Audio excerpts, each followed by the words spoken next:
বাচ্চাদের নজর লাগলে কিভাবে বুঝবেন? বদ নজর অনেক সময় বাচ্চাদের উপরে পড়ে। এখন এর থেকে বাঁচার উপায় কি? এই বিষয়গুলো আমাদেরকে অনেক সময় স্মরণ রাখতে হবে।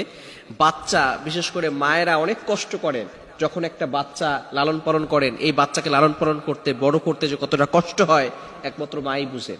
কিন্তু বাচ্চাদের অনেক সময় বদ নজর লেগে যায়, অনেকে এটা বিশ্বাস করতে চায় না। আল আইনু হাক্কুন, বদ নজর এটা সত্য।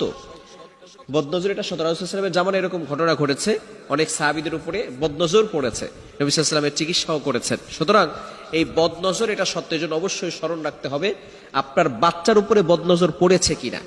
অনেক সময় দেখবেন আপনার বাচ্চাকে অনেকে দেখতে এসে বলে অনেক সুন্দর হয়েছে, এই কথার ভিতরে বদনজর থাকতে পারে। কিভাবে বুঝবেন আপনার বাচ্চার উপরে বদনজর পড়ছে? যদি আপনার বাচ্চার স্বাস্থ্য দেখছেন দিন দিন কমে যাচ্ছে, অথবা আপনার বাচ্চার চেহারা নষ্ট হয়ে যাচ্ছে, অথবা আপনার বাচ্চা রাতে শুধু কান্নাকাটি করে, মনে করবেন যে আপনার বাচ্চার উপরে বদনজর পড়েছে, কারো বদনজর পড়েছে। সুতরাং কোনো ব্যক্তি যদি আপনার বাচ্চাকে দেখে বলে যে অনেক সুন্দর, চেহারা অনেক সুন্দর, স্বাস্থ্য অনেক ভালো, এই কথা বলার সময় যদি আপনি শুনেন তাহলে অবশ্যই তাকে বলবেন মাশাআল্লাহ বলেন।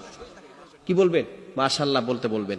যদি মাশাআল্লাহ না বলে তাহলেই তার কথায় বদনজর চলে আসতে পারে। তার কথার ভিতরে এমন কিছু থাকতে পারে যে সেই কথার কারণে বদনজর চলে আসতে পারে। সে যে কেউ হতে পারে, এমনকি বাচ্চার বাবাও হতে পারে, বাচ্চার মাও হতে পারে, এমনকি বাচ্চার আপন জনেরাও হতে পারে। তারাও যদি বলে বাচ্চা অনেক সুন্দর, এই ক্ষেত্রেও বদনজর লেগে যেতে পারে। এজন্য খুব সাবধান। যদি আপনি আপনার বাচ্চাকে কাউকে দেখতে দেন, সে যদি বলে অনেক সুন্দর, বলবেন মাশাআল্লাহ বলতে। যদি সে সেখান থেকে চলে যায় তাহলে কি বলবেন? লা হাওলা ওয়ালা কুওয়াতা ইল্লা বিল্লাহিল আলিয়্যিল আযীম পড়ে বাচ্চাকে ফু দিয়ে দিবেন। তাহলে ওই বদনজরের প্রভাব ওই বাচ্চার উপরে আর পড়বে না। যদি কারো বদনজরের প্রভাব পড়েও যায় তাহলে কি করবেন?